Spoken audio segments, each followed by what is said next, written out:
This is Football Night in America, served by Applebee's.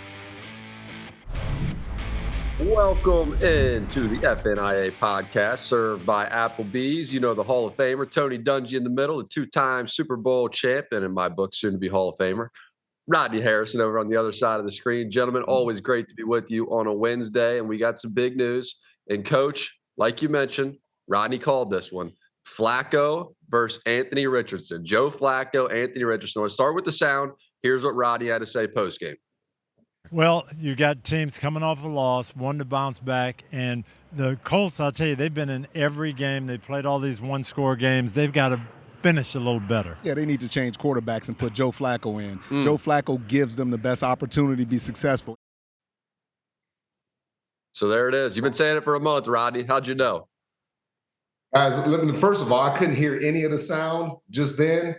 But, I mean, I don't think, Coach and I, we just joked about it.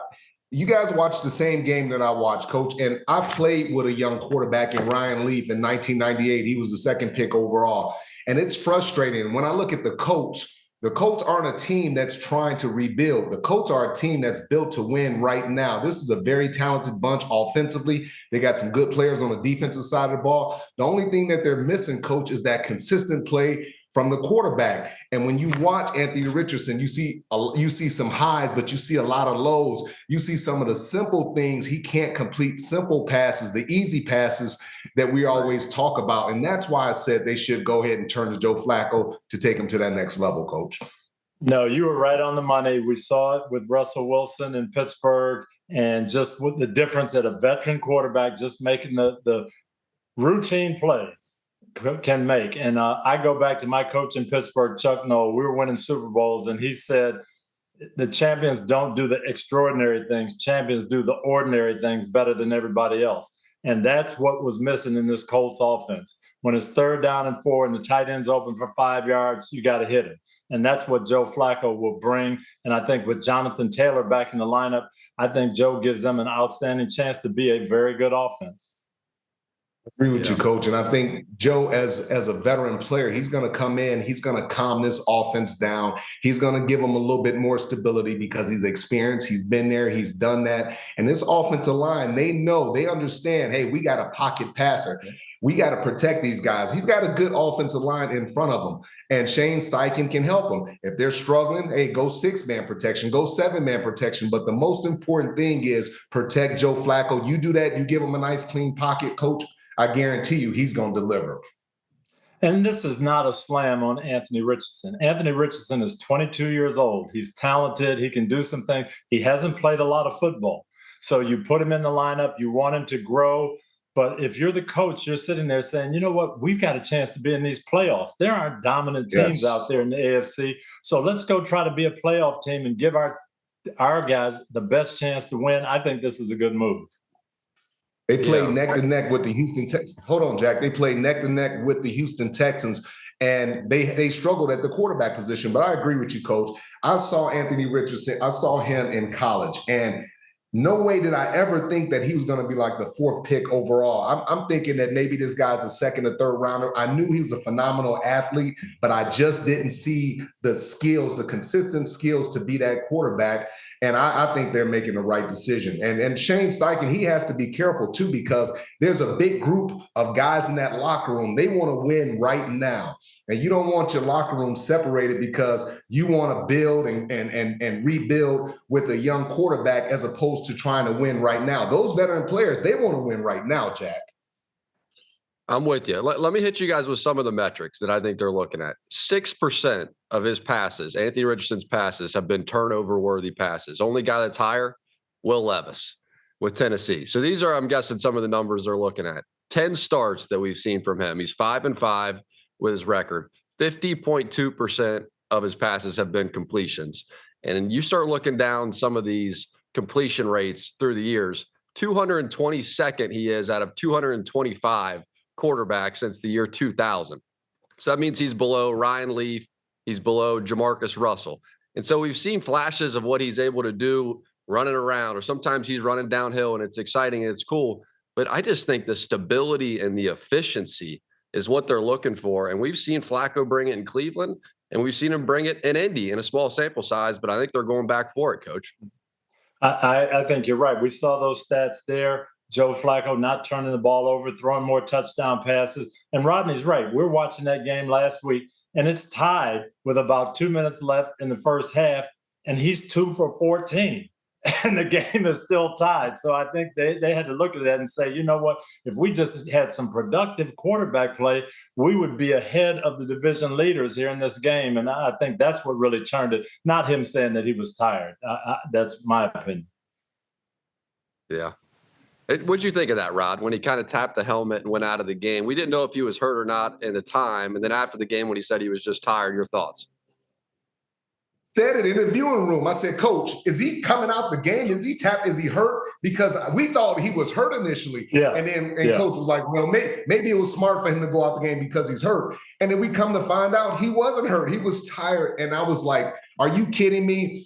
A guy like me, I played safety. I was all over the field. There's no way I'm ever tapping out to give somebody else an opportunity to come in and have my reps. That's never going to happen. So I was really surprised because I thought he was initially hurt, but they're putting him right in the proper place, put him on the bench, let him learn from the sideline. Best place he could be, Jack.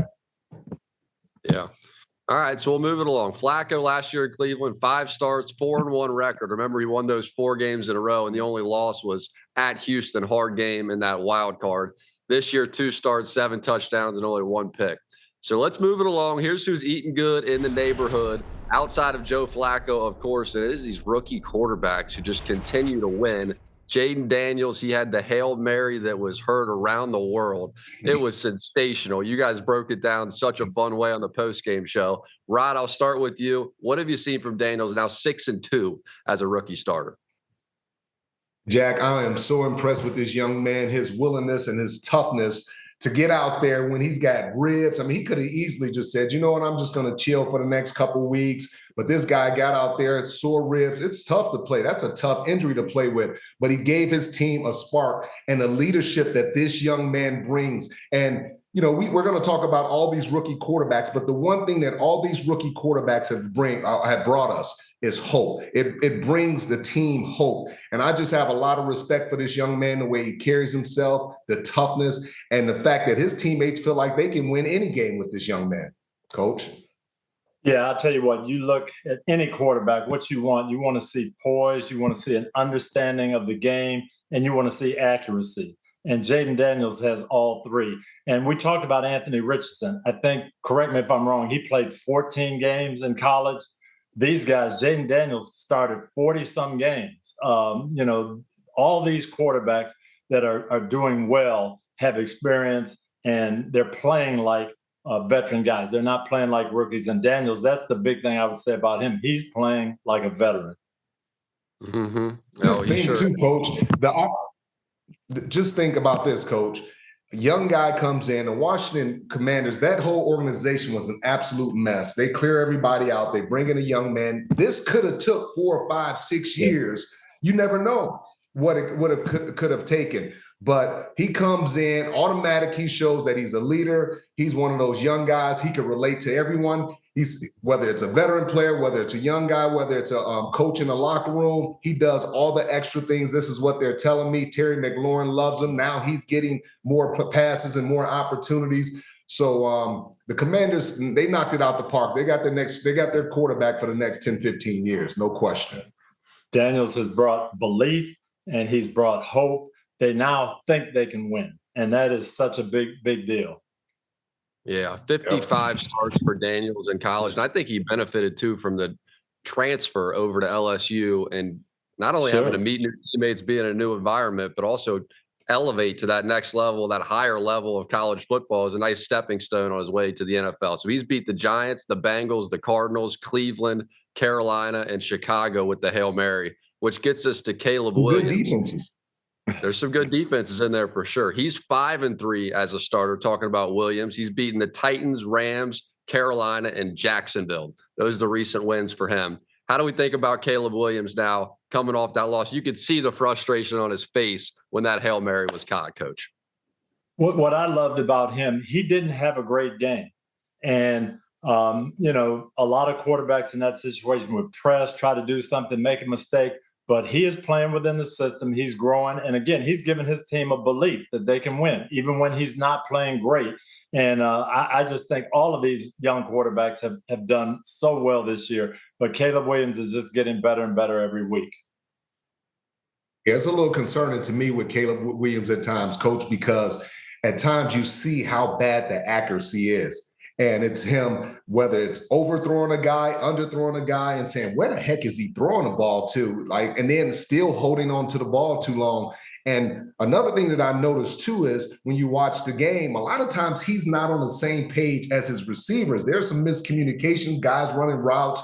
He's thinking they're going to go to the outside, they go to the inside, those little things. But overall, to be able to be the number one pick, handle everything the way he's handled everything, shown maturity, and continue to grow over the course of the season, I like the way he's carried himself, and he's learning how to play football in the National Football League.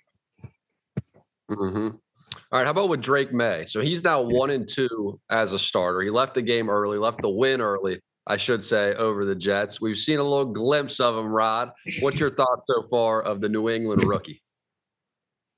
Well, I was excited for him, man, because he really showed some poise behind one of the worst offensive lines in all of football. But he also showed some accuracy, man. He's throwing the ball down the field. If they can protect him and surround him with some more talent, they might have a solid quarterback. I'm not going to sit here and say that he's going to be Tom Brady, anything like that. He has a ton of growth that he has to do. But what I've seen in there, Coach, he seems like he's smart. He seems like he's poised. And he seems like his teammates, they trust him and they have faith in him. They just need to get more protection for this young man and also more talent around him, Coach. Boy, you hit it right there. You look at Jaden Daniels, and he's got some weapons around him. They've got a good offensive line protecting him. In Chicago, they've got some weaponry in that receiving core. Drake May doesn't have that same type of team around him, but he's playing well. He's showing the athleticism. He's showing the heart, and he's given this team some hope. Yeah. How about Bo Nix over there with Denver? He's now 5-3 as a starter. It's crazy. Look at all these wins for these rookies: 8 touchdowns, 5 picks, but he has 4 rushing touchdowns too. Talking about Nix, wins over Tampa, the Jets, Vegas, New Orleans, and Carolina. Are we believing in Bo Nix? Coach, I know you know him from the days at Oregon. Yeah, he's another guy who's played a lot of football, had to learn 2 systems, played a ton at Auburn, then went to Oregon, learned a different system there. He's a guy that his teammates love. They believe in him. He's mentally tough. He's physically tough. And he's learning the game. But he is showing, again, that, hey, Denver, we've got a quarterback that we can believe in. We've got a quarterback that can lead us, and he's rallied the troops there. Absolutely, Coach. I love this kid. Every time you talk about him, I just smile because he's a smart kid and he plays with an edge. His teammates have a lot of respect for him. And you talked about the key word, Coach. You talked about toughness. That's what he brings. And just seeing this kid, it almost seems like he sees the field better than Caleb Williams sees the field. I mean, this kid is he's outside the pocket. He keeps his vision down the field, and he actually sees the field. So I'm really looking forward to seeing him continue to grow with Sean Payton and, especially with everything that Sean Payton can do for a quarterback. And you can ask Drew Brees what he's done for him, turn him to a Hall of Famer. Yeah.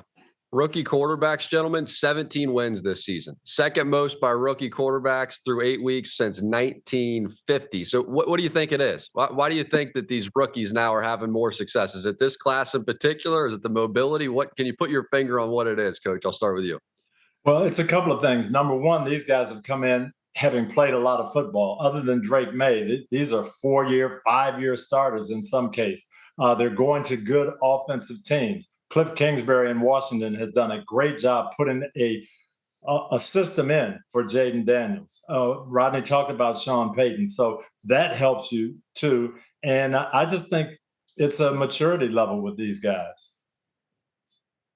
Yeah, I agree with you, Coach. I think I think it's just the players that we have, the individuals, because these kids, they're different, man. Just the way they walk around, the level of respect that their teammates give them, the way they carry themselves, their commitment to learning the system, coming in early, staying all day, spending time with their teammates, all these things.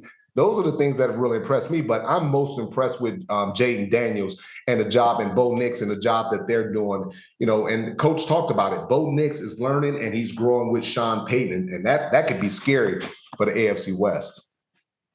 It can be. And to your point, Rod, they lost their first 2 games, talking about Denver. They're 0-2. Then they had that road trip, and they were going to stay on the East Coast and all that. They won 5 out of their next 6 games. So that gets us to, are they for real? Are they for real, Rodney? I'll start with you, the Denver Broncos. Well, when you say for real, what do you mean? Will they Contender. playoff contender. You know what? I'll say this. You better respect the Denver Broncos. That defense plays hard. They're physical offensively. They're continuing to span the playbook with Bo Nix. I would say you better respect the Denver Broncos. I'm not going to sit here and say they're a playoff team, Coach, but you better put some respect on their name. Yeah, no, they're growing. The jury is still out on them, in my opinion. Number 3 rated defense. They're tough against the run. They're holding people out of the end zone. Offense still has to grow with Nix, and they haven't really been super tested yet. But these next 3 weeks are going to tell us a lot. They've got the Ravens, the Chiefs, and the Falcons. 3 in a row, tough teams that are in the playoff hunt. So we'll find out. We'll get to 3 weeks from now. We'll be able to tell you if they're for real or not, Jack. I'm totally with you on that. Hey, Jack. Yeah. Spoken just like a coach. He couldn't enjoy the moment. He had to look 3 weeks down. That's it. Hey, these seasons are long. You got to make them earn it. I respect that, Coach. Let's get to the LA Chargers, though. Let's want to start with this moment with Herbert. Justin Herbert is getting his ankle twisted, and he's already going to the ground, and it's still getting twisted. And luckily for him, Bozeman comes to his protection. His offensive lineman comes right on time and jumps all over him. Did you guys see this? This is good old-fashioned offensive line right on time. I like that picture right there. Man. Hey, let me tell you something, Jack. I saw this, and I love it. This is exactly what Coach and I talked about in the offseason, what Coach Harbaugh will bring. He's going to bring toughness to every position, whether it's Justin Herbert, that offensive line, but setting up the culture. Okay, we're not going to mess with our quarterback. You try to hurt our quarterback, we're going to jump on you. This is a team. And now, Jack, think about this too. Last year, everything was negative out of the Chargers organization. We always had to answer questions about Brandon Staley. You don't hear any of that. You don't hear any of that. You don't hear any distractions. You see a team that's well coached, a team that's in order. You don't hear players speaking out in the media. You don't hear any of that. So I think Harbaugh has put himself in a position where he could potentially be coach of the year. He's having a heck of a year this year with this team. Yeah, Rodney mentioned the culture, and he has brought that change. And amazingly, it started on defense. Brandon Staley was a defensive coach, and they were terrible on defense. Yes. Then comes in Jim Harbaugh, an offensive coach. They're number 1 in the league in points against, and they are tough to score on, and they've got that attitude that we just looked at. Now, they've got to get the offense going, because in their 3 losses, they got 10 points against Pittsburgh, 10 points against the Chiefs, 15 against Arizona. So in these big games, that offense is going to have to come around and score a little bit. But they've got that mindset where they're going to be in it all year, in my opinion. Yep. Yeah. And I think he wants to keep the game. I'm sorry, Jack. Coach Harbaugh wants to keep the game close. That's why he runs the ball. He wants to, negate a bunch of turnovers. He wants to make it a slow, physical game. And that's what they've done. And he wants to be in every game. And that's what they've been able to do, to be able to be in every game, even though they lost some. Yeah, no, they have been in every one, and now they've got to get that offense where they have the confidence that we can make that last drive and win the game in the fourth quarter. Yeah. I really felt like when he got there, if they could just be alive, that they would get better. I think that everything he's teaching is going to improve as the year goes on. And they've been able to steal wins from Vegas, from Carolina, who's been handing out wins like it's trick or treat. They've just been giving everybody a win. Denver and New Orleans. So those are the wins so far for Harbaugh in this first year. I want to see them beat some good teams. Before I really say the Chargers are real, I want to see some wins against some good quality teams. Those teams right there, to me, especially New Orleans quarterback's been banged up. Denver rookie quarterback, Carolina almost throw it out. Vegas, they barely even have a quarterback as the year's gone on. I want to see real wins. Is that fair to say, Rodney? Hey, it's his first year, man. Like, it's his first year. Because if he was losing against these bad teams, you'd be like, oh, he's a terrible coach. Why did you go get him? He should have stayed in college. But now he's beating what's on his schedule, and you got something to say. Come on, Jack, man, get a guy an opportunity. No, I'll tell you what, I'm with you, Jack. I think they're there. They're a better football team than they were last year, no question about it. But you got Justin Herbert. You got to be able to put some points on the board in these big games against the Chiefs, against the Steelers. That's what we want to see. And if we see that, then the sky's the limit. Yeah, but for year one, Rod, they're in good position. I'm with you on that. They're in good position. Certainly better position than we've seen for the last handful of years. Arizona Cardinals, they lost 3 out of their first 4, and then they won 3 out of their next 4. So it's been kind of a tale of 2 halves of the first half of this season. Recently, they beat San Francisco, they beat the Chargers, and they beat Miami with Tua back. So the Cardinals, are they for real, Coach? How do we feel? The jury's out on them. They've got wins over San Francisco. They got a win over the Rams. They've got a win over the Chargers. They played good games against Buffalo and Detroit, 1-score games where they have a chance to win. But then they've had a couple of blowout losses by Washington and Green Bay. So who are they? They're this team with unbelievable offensive weapons, and their passing game is on point. They can run the football with Connor. Again, they've got to be able to win some of these big games. That's what I'm looking for. I'm not buying the Cardinals right now. I love, you mentioned James Conner. I think he's proven to be one of the best backs in the NFL. I mean, this kid is running hard. He's jumping over people. He's running through people. He sets the tone for their offense. On the defensive side, you see Budda Baker flying around, making big hits.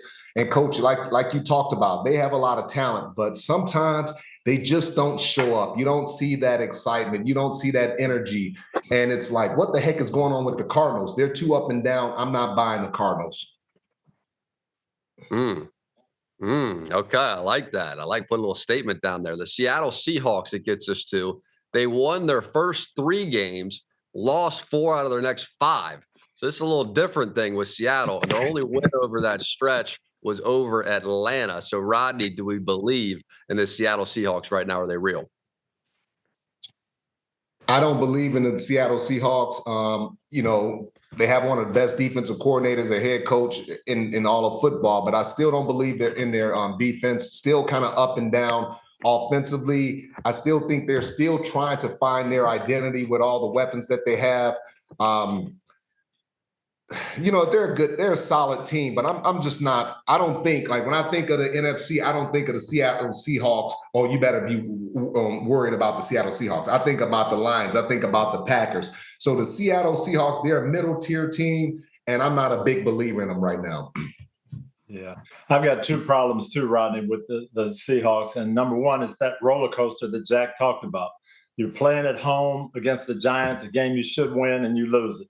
Then you go on the road to Atlanta and you win. You beat a first-place team on the road. Then you come back home and get blown out by Buffalo at home.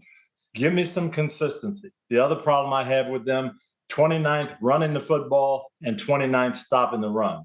That's not a good formula for winning in the NFL. They've got to get their run offense going and get that defense that Rodney talked about. You got a great defensive head coach. Let's stop the run.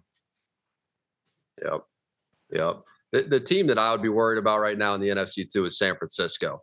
I think San Francisco is about to start getting their guys back. And we already know what they're capable of. We've seen them go to the Super Bowl. We've seen them be there. But talking to John Lynch after the game, which, Coach, thanks again for using some of your connections, long connections over the years to get him there. But when he started mentioning the possibility of getting McCaffrey back, getting some linebackers back defensively, we saw what Debo can do. We saw George Kittle explode.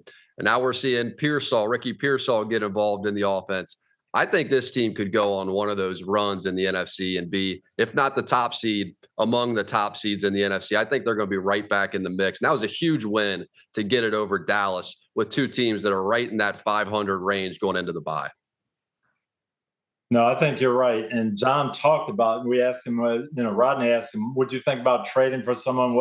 Well, hey, when we get McCaffrey back, when we get Greenlaw back, when we get Jennings back, that's going to be like a boost, like getting another player from another team. And when they get healthy, I think they're going to be tough to deal with, Rod. And also, Coach, utilizing George Kittle. I know he's a tremendous blocker, but they seem to forget about George Kittle in the passing game. And I can say just the same statement I made with the Cowboys. They don't have anybody that can defend George Kittle. Well, nobody does because he's so big, he's so athletic, he can run away from defenders, safeties, corners. The linebackers are too slow. So get him more involved in the game. Just don't allocate him as a blocker. Get him more involved in that passing game, and it should expand everybody. Mm-hmm. And you called that he was going to have that breakout game, and man, did he have a breakout game. He was all over the field, a couple of touchdowns. The LA Rams, we talked Chargers, now we get to the Rams. They started 1-4. This is kind of an interesting study. This is another team I think you got to worry about. They start 1-4, and they've been able to survive without these guys. They won 2 games in a row coming out into where they are now, Vegas and Minnesota. Cooper Kupp, Puka Nacua, both healthy now. They get their wide receivers back. Could the Rams get hot, Rod? I'll start with you on the LA Rams. Absolutely. I was really excited when those guys weren't playing because Sean McVay did such a good job of using 3 tight end sets. He also used guys like Tyler Johnson, Tutu Atwell, just using different. And then just against the Minnesota Vikings, the game plan that he had, getting the ball out of the hands quick, getting it to the big wide receivers, keeping, having 6-man protection. I just think that Sean McVay is so smart with no matter who's out there. Now you get Puka, you get a healthy Cooper Kupp. We saw the spark that those guys gave this team. And I'm telling you, Matthew Stafford making good decisions, trusting his teammates, spreading the ball around, and Kyren Williams running the football. You watch him run the football, Jack. He's always moving forward. He's really highly underrated. And, Coach, this defense, the front 7, Jared Verse is playing extremely well. They're getting better, a lot better. I totally agree with you. And I think they're going to be dangerous the second half of the year. You mentioned Kyren Williams. I think he's going to be poised to have a great second half because now all of a sudden teams are going to have to defend the pass. They could load the box early in without the receivers. Now those 2 guys get back and you got to double cover some of them and play these different coverages.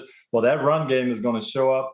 Sean McVay knows how to utilize talent, and that's going to help the defense. If this defense is playing with a lead, they can be very good. Good point. Good point. It was a huge win they got over San Francisco, just scrapping their way to get that win right when they were in survival mode with everybody hurt. And then you get the receivers back. And we've seen this with Philly getting their 2 guys back. We've seen it with Tampa now losing their 2 guys and Tampa really starting to struggle. We've seen it with Cincinnati too. When T. Higgins is out of the lineup, they can't win games. So just the value of those 2 receivers. Coach, go ahead. No, they're not. These teams, when the passing game in this day and age, it's coach speak to say, all right, well, next man up, we lose a guy, we're going to be fine. The next guy will go in. When you lose your star receivers, that timing, the chemistry, and the big playability, we've seen it. Philadelphia was not the same without Brown and Devontae in the lineup. Cincinnati is not the same when you take one of those big-time receivers. The Rams were not the same. Well, when they come back, that's a boost, and that's a lift, and now you got to deal with them. And it's a lift to the entire team. It's not just a lift to the wide receiving core, to the offense. It's a lift to the entire team because now defensively you say, okay, I know we can put up some points. We got our boys back. It gives you confidence to play a little harder, maybe take a couple more chances. And, it puts you in a great mind frame because you feel like you don't have to play so timid as a defense. You can play a little bit more aggressive because you know you can score on offense. Mm-hmm.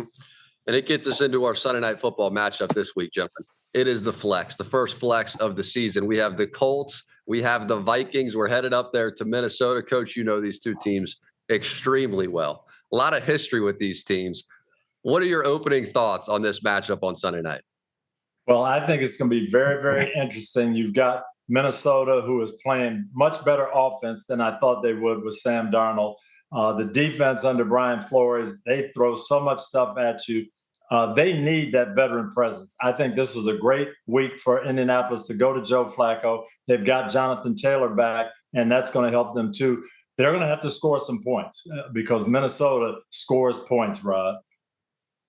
Yeah, Coach mentioned it, Flores versus Flacco, and can Flacco handle all the different looks that he's going to see? But also, if you're the Colts defense, and this is the one thing that I don't understand when I'm watching teams play against Justin Jefferson. Coach, they don't double him a lot. They play 3 deep. The corners play soft technique. They don't, and even when they get up in his face, they get in front of him, but it's like they're scared or afraid to touch him. They don't jam him. Double team Justin Jefferson.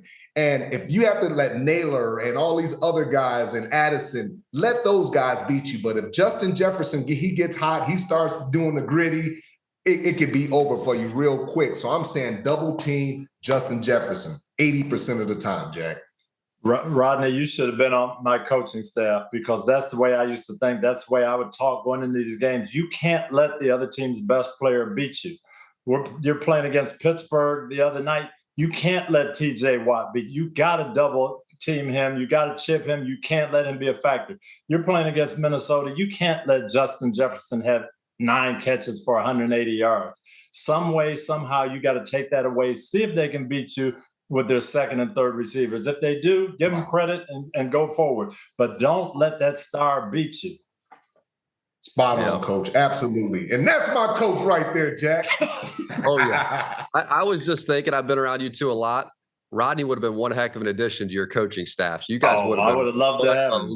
Combo. Oh my goodness. You guys see football so similarly and look for a lot of the same things. I think if they started Anthony Richardson, I would have picked the Vikings. If they start Joe Flacco, I'm still picking the Vikings. Anybody have a thought that the Colts might win this game? Is there any, what's the Colts' path to winning this game? Maybe talk to the old Colts coach. And I'm going to give him the path to win. If Shane Steichen calls me, I'm going to tell him exactly what to do. Number 1, feature Jonathan Taylor. You've got to keep this defense off balance. If you get in second and longs, you get in obvious pass, Brian Flores is going to have a multitude of different fronts. You're going to have to sort out all those blitzes. The teams that have beaten them, Detroit ran the ball really well on them. Rodney mentioned Kyron Williams had that good game for the Rams against them, and that kept a lot of the blitzing down. So feature Jonathan Taylor, run him, and then Joe Flacco, get rid of the ball quick, get it out of your hand, and you've got a chance to win this game.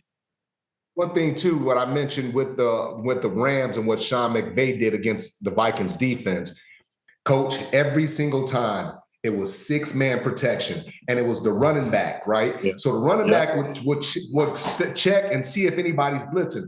He would help out if needed. If not, he would just kind of sneak out, and he was always kind of that relief guy to the quarterback. And that was the number 1 priority from Sean McVay. Hey, we're going to always have 6-man protection, sometimes have 7-man protection. We're going to make sure that he has time and this blitz is not going to get. And another thing, too, is just getting it out real quick to those big wide receivers, making guys tackle Puka Nacua. The Minnesota Vikings, they hustle, they fly around, but this is a poor tackling team. They don't tackle well. So if you can get it out to the wide receivers, you can make a guy miss. You can go for 20, 30 yards.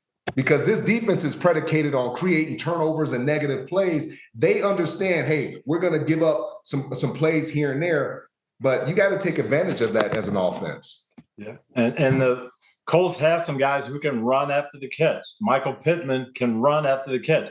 You get the ball to Jonathan Taylor just in that 5-yard area in open space. He can make some things happen. So that's what I'm trying to do. And, of course, as you said, double Justin Jefferson. Yes. Hey, guys, one last question I want to hit you with. I thought it was interesting. Coach, you sent this into the group chat. Naming Flacco not only the starter for this week, but saying that he's going to be the starter the rest of the way. Why do you think you do that as a coach? What do you gain by that? What's the thought process? What do you think hearing that? You want to let your guys know who their leader is. And all year long, he's been saying Anthony Richardson. Well, now, okay, we're going to sit Richardson back and let him learn a little bit. But then, as Rodney would say, the guys in the locker room, well, who's our quarterback? Who's the leader? And Shane Steichen has said now, Joe Flacco is our leader. We're riding with him. You guys have to get behind him. I love it. I love it because it's no hesitation. It's no doubt. It's no one wondering what's going on. It's a commitment by the coach that says, you know what, we have a ready-made team. We had a lot of good players. We're right there on the blink of taking this thing to the next level. We need more consistency at the quarterback position. And that's what Flacco's going to provide. And he's not going to complain. He's going to get rid of the ball when he needs to get rid of it. He's not going to look around and try to hold it for 10 seconds. He's not going to do that. The offense is going to be more on time. And I like it. I like the fact that they're giving Joe Flacco this opportunity. I think he's going to play well for him. Yeah. And for Anthony Richardson, I think he could get some encouragement out of looking at Sam Darnold. You know, Sam Darnold was sent packing, and they said, "Oh, he's done," and he's a bust, and we got to move him on. Now he's a backup quarterback, and look at him just go to work. And then he's in San Francisco, and then he gets his opportunity to be a starter again in Minnesota. And look what he's doing with it. Sometimes you just have to be able to grow and mature as a person too, and as a player. And you're seeing the fruits of the labor there, Coach. Or Jack, he can look up in Green Bay. Anthony Richardson is 22 years old. Okay, at 22 years old, Aaron Rodgers was not even thinking about being in the lineup. Jordan Love was not thinking about being in the lineup. They were sitting there learning, and they've gone on to become great quarterbacks. So his career is nowhere near over. It's just beginning, and that's what he's got to remember. And that's the beautiful thing about it, too, because he has time to learn and to grow. They're not asking him, hey, you have to be the hero right now. So for me, I'm sitting back. If I'm him, I'm saying, you know what? I'm going to learn as much as I can. I'm going to prepare every week like I'm the starter. I'm going to ask Joe Flacco questions. When Joe Flacco's in there early, I'm going to be right there watching tape, because all it takes is one hit and you're right back in the mix. So you always have to be prepared. You don't want to disappoint your teammates or yourself. So, just be ready when your name is called, if it's called. Yeah.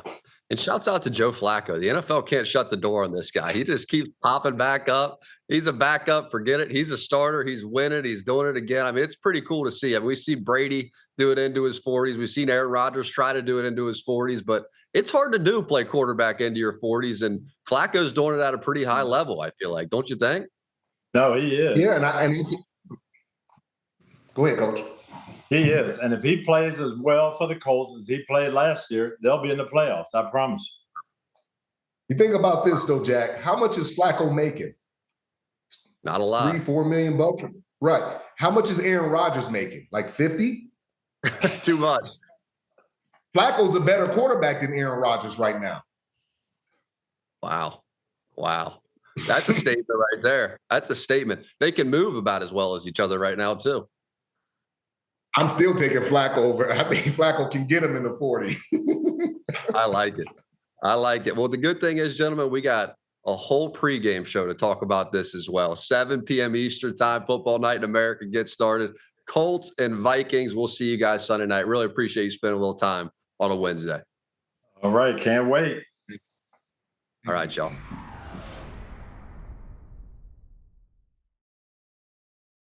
Hi, I'm Mike Tirico, and thanks for watching. Make sure to hit subscribe for the latest news and highlights from NBC Sports.